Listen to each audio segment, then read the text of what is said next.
Episode 2 with Mike Kavis. Cloud native, SD-WAN, analytics, machine learning, agile development and testing, edge computing, DevOps, service management, enterprise architecture, hybrid IT, neural networks, cybersecurity, serverless, low-code, no-code, big data, integration.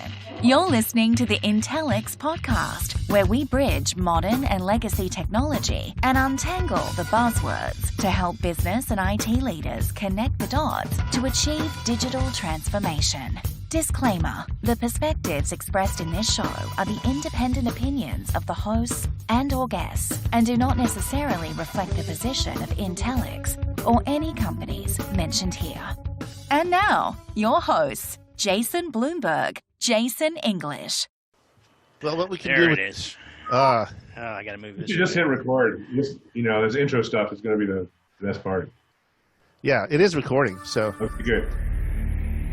well, Mike, it's great to have you on our show for the start of our Intellyx podcast season, and glad you could join us. Hey, great to be back. Different topic than a few years back, but you know what? It's all kind of related.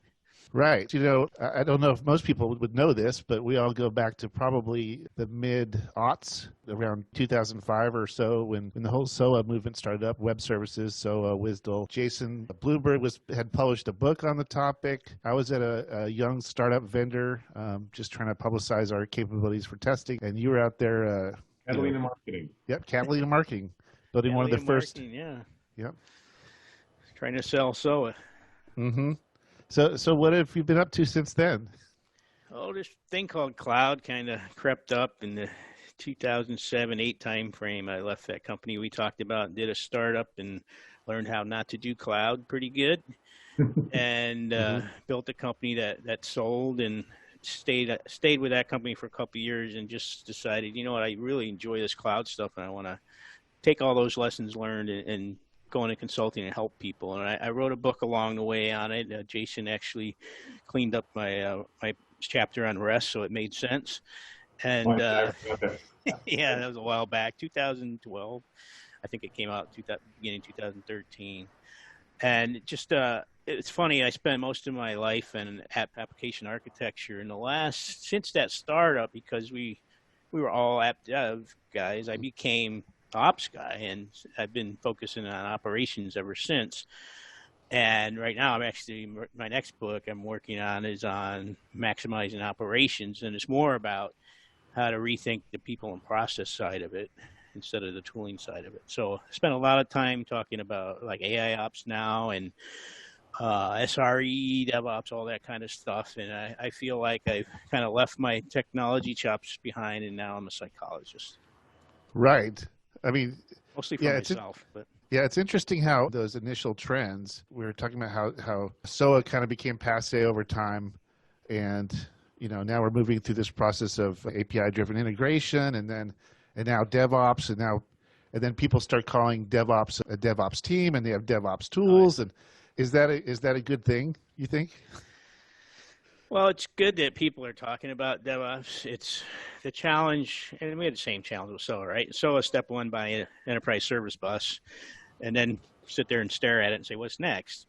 And DevOps, there's a lot of that too. You start buying all these tools, and like DevOps equals CI/CD, and DevOps is really a much bigger thing than that. So, we get DevSecOps, rugged DevOps, you get all these things, and I used to not like it, but then I think it was John Willis made a good point. He says, well, at least people are talking about security now. At least they're engaged, they're involved, call it what you want. And I said, you know what?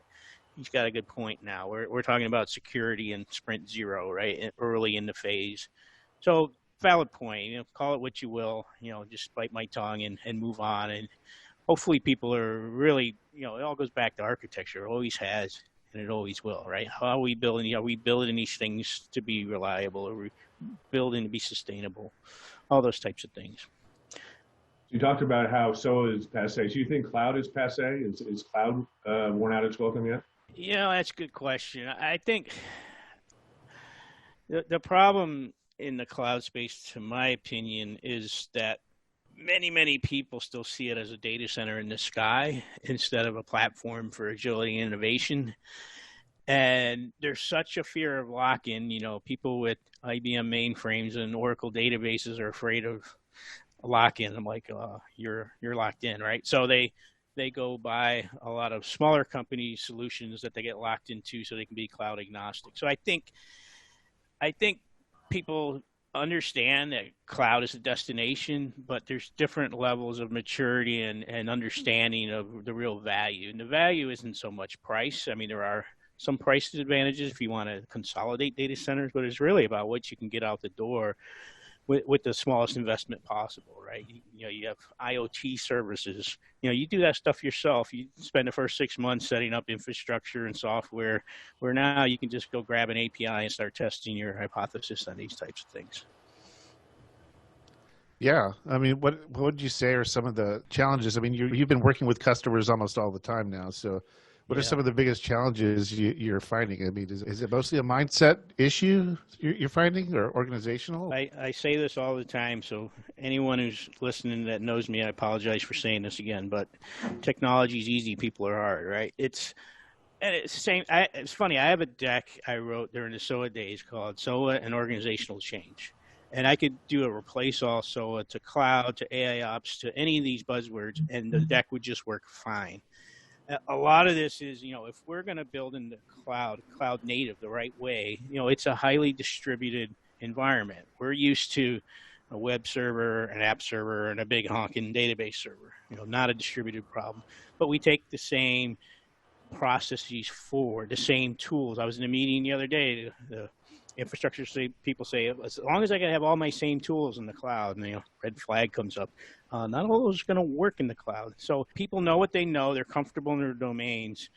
Cloud, if you use right, can be very disruptive and very different. And getting people to change and think about the system as a whole, getting VPs to change. A lot of times, just like this operations group really belongs over here on the platform team. Well, those are my people, So a lot of the barriers to adoption is more people and process than it is to every place I go. They got smart people, and they can figure out the tech if they just stay at it enough, but they can't change those other boundaries that prevent success.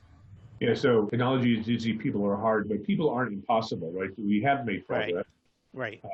In the SOA days, we did make progress, sort of separating concerns, focus on services as opposed to, to a more loosely coupled perspective on the organization. And cloud has introduced organizational changes as well. And now cloud native is doing the same thing. And DevOps is really all about organizational and cultural change. Absolutely. And so it sort of stands apart from the technology in a way, except as you say, it's still tools driven to an excessive amount, as it were. But it's still intended to be a cultural and organizational change. So are we learning the lessons? Are we getting better at this organizational part of the story? Or is it just, a new generation of people come out of college and have to reinvent the wheel each time? So companies who are having success are seeing DevOps as an organizational change, a transformation. Companies that aren't having success are seeing DevOps as IT automation only. So they, first, step one, create a DevOps team, create a new silo to solve your silo problems. Step two, build all this stuff and hope the developers use it, right? None of that solves any problems. But I go to this, there's this annual DevOps summit that Gene Kim's company does. And the thing I like the most about, you've been there, I think I saw it last time I saw you, was probably there. Yeah. The thing I like about it is they have what I call repeat offenders. They have some companies that come back each year. So you get to see their journey, right? And if you go back and look at the video from 4 or 5 years ago, the problems they were trying to solve versus the problems they're solving now.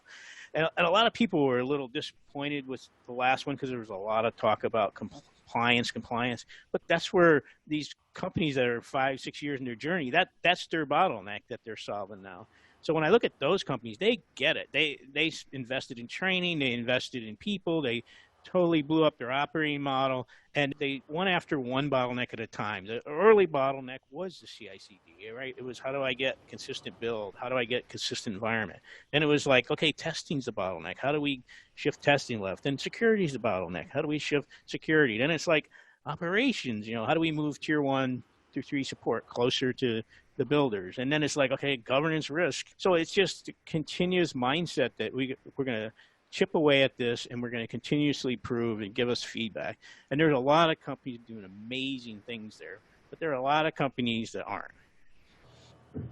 So in terms of the large traditional enterprises, sort of how do you see it breaking out? Those would be the Deloitte's core customers anyway. So how many of them are really getting it and moving forward, and how many of them are still stuck behind one bottleneck or another? Yeah, that's tough, because if you're really doing it good, do you reach out to a consulting company? If you already figured it out, do you reach out to a consulting company? We got to figure it out, right? So a lot of the people reaching out to us are like, we don't really know how to do this, or we've been doing it for 2 years, it's not working. So it's hard for me to. The ones with problems reach out to the ones that figured it out. Yeah. I mean, there are some that are blazing the trail and can still use help. But a lot of the times we're coming in, at least me, I'm coming into an area that's been trying it for a while and are struggling.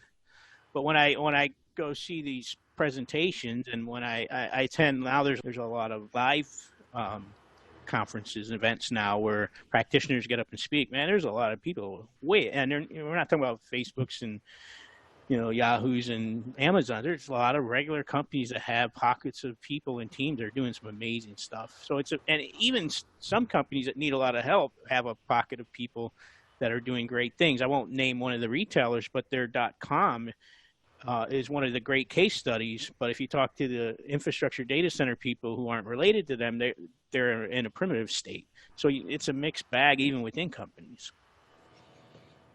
Yeah, trying to guess the retailer, but actually there's several come to mind that are all in the same boat. So who knows? Yeah, I could probably describe all of them right there. Typically, the people doing customer-facing stuff that require rapid deployments and quick, they're more cloud native. They're more apt to go that route anyway. So you get into some of these financial companies, they have teams that are Microsoft-sized almost, right? Yeah.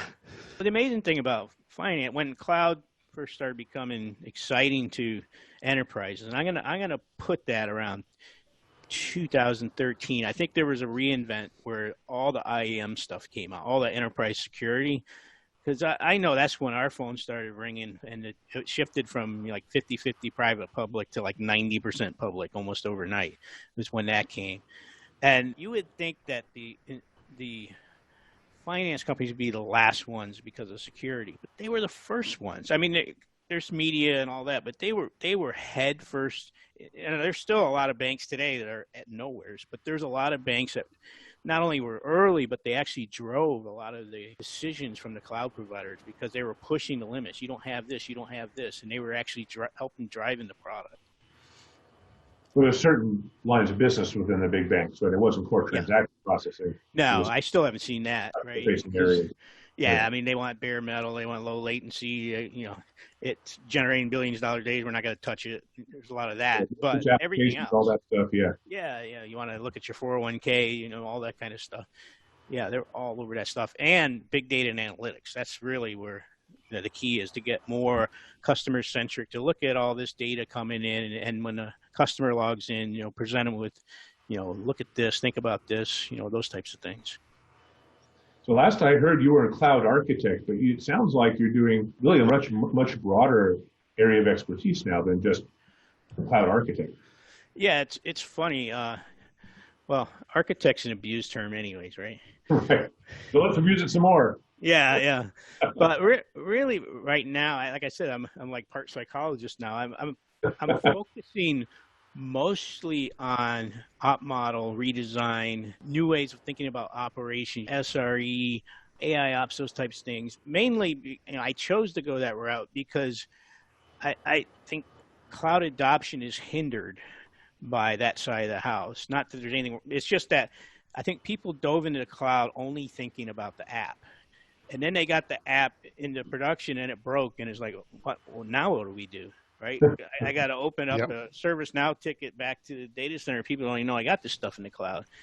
So there's a lot of focus there. And the op model is important too, because like I said, people bring their own tools, their own processes. I could do a push button deploy, but then it only goes to stage, and I got 3 months of meetings to get it the last mile. So those are the things that, people do this big ROI analysis at the beginning, and it's going to save us millions of dollars, but they never get there because they got all these cultural and process barriers. And, every day it takes you to get that thing in production and not shut that thing off in a data center is a day your ROI, doesn't work real well. So I had to use some choice words there. I was going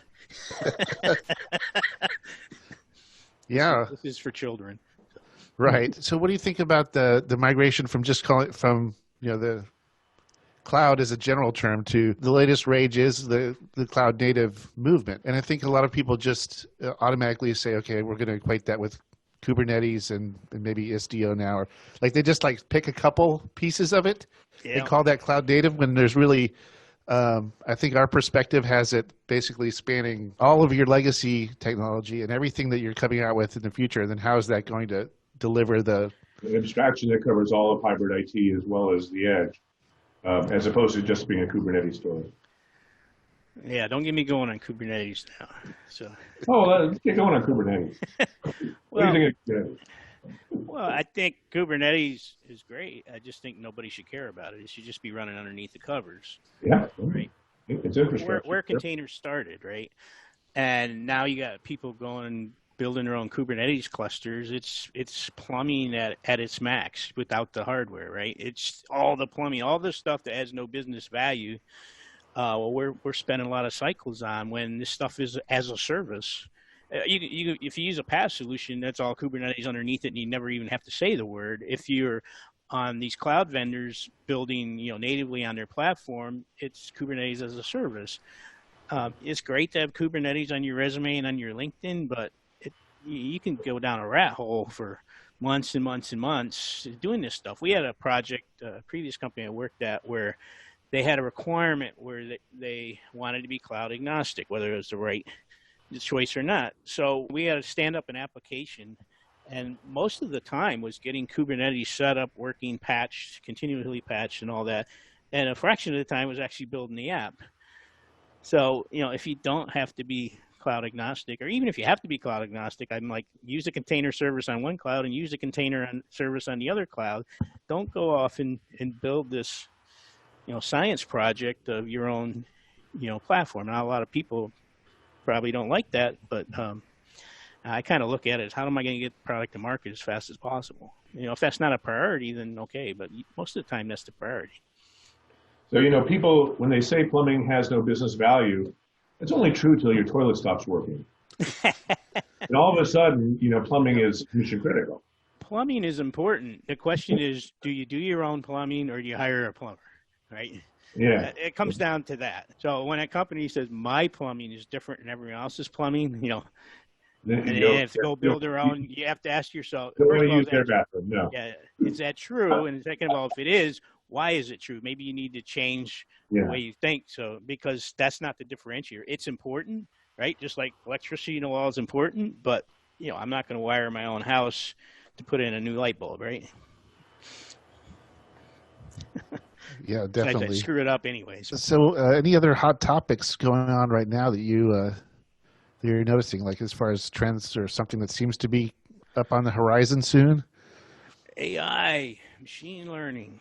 Oh yeah, everything, autonomous, you name it. I mean, there was one hot topic, and now it's great because there's so many different hot topics.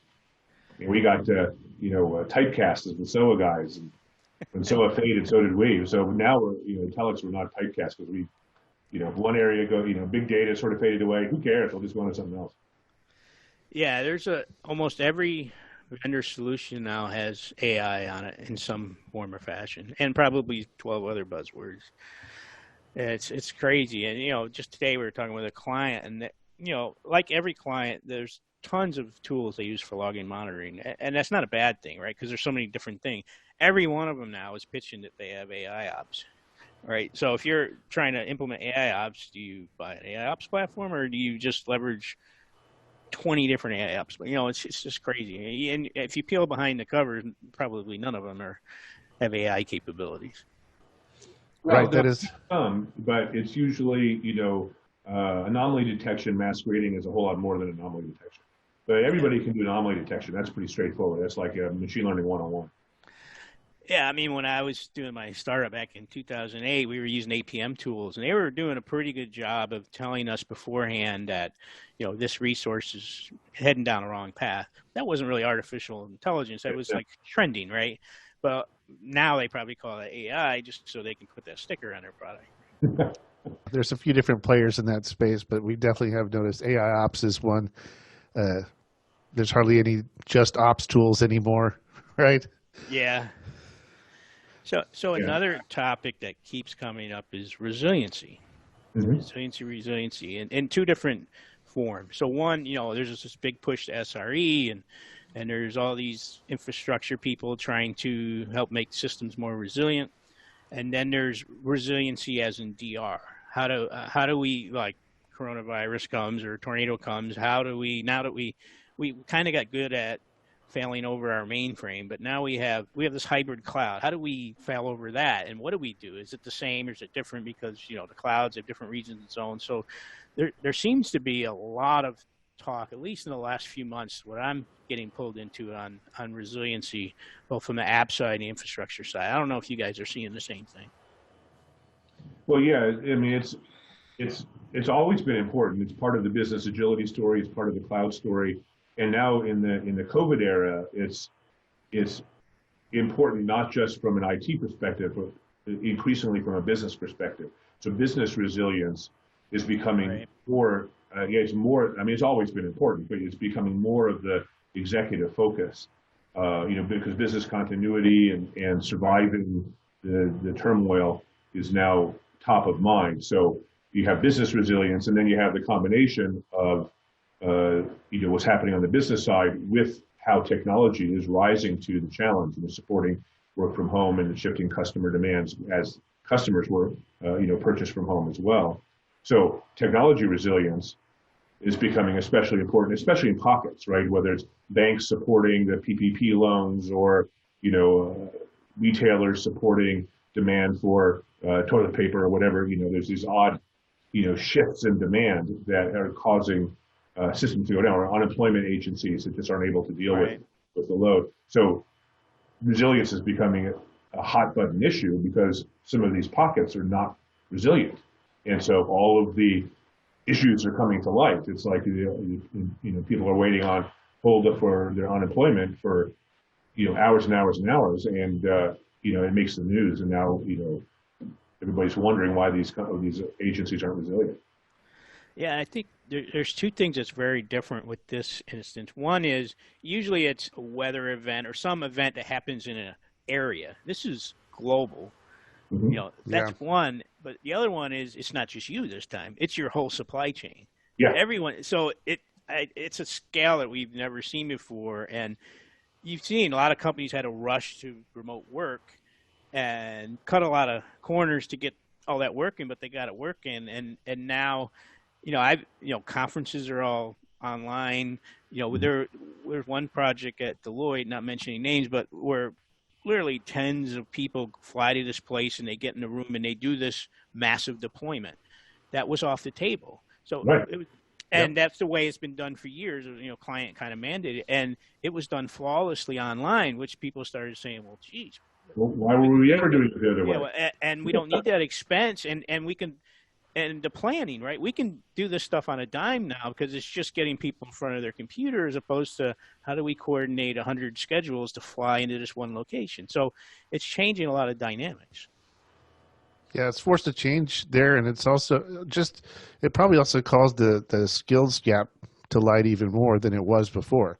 I mean, we were kind of surprised when we would go to a KubeCon or some of these other shows, and you would see, hey, look, there's Home Depot and Capital One or they're looking for SREs, right? If anything, I think it's probably highlighted that quite a bit more too. Yeah, and a lot of those companies, like you mentioned, you would think they're big and they're so advanced. Both of those that you mentioned are so advanced, not just in SRE, but in big data analytics. They were early to the cloud. You get surprised. Probably not the whole organizations like that, but there are pockets within these organizations that are just unbelievably tech savvy and moving the needle. Great. Yeah. Well, if this is a half-hour podcast, we're nearing the end, right? So, I guess any final words? I go back to technology is easy, people are hard, and technology is not really easy. It's just easier. It's all relative. Put enough smart people, they'll figure it out. But if you really want to adopt anything and have success at any scale, meaning scale throughout the organization, it really got to rethink operating models. You got to rethink business processes. You have to kind of do system thinking. It's not just the dev team that's going to do it. It's not just the ops team. It's everyone, right? And the more we move towards higher degrees, it's kind of the DevOps story, right? The more we collaborate and work together towards the same purpose, the more we can take advantage of these technologies. There's so much good technology out there, but it's so hard to take advantage of it when we don't change our ways. Yeah. There you go. That's Jay, great you want to wrap us up here? Yes. Well, thanks for joining us, Mike. It's always great having you on for the first time. Yeah, the first time again. Yeah. Thank you for listening to the Intellyx podcast. If you have any questions or ideas for future episodes, feel free to drop us an email at pr@intellyx.com. Until next time, keep on transforming.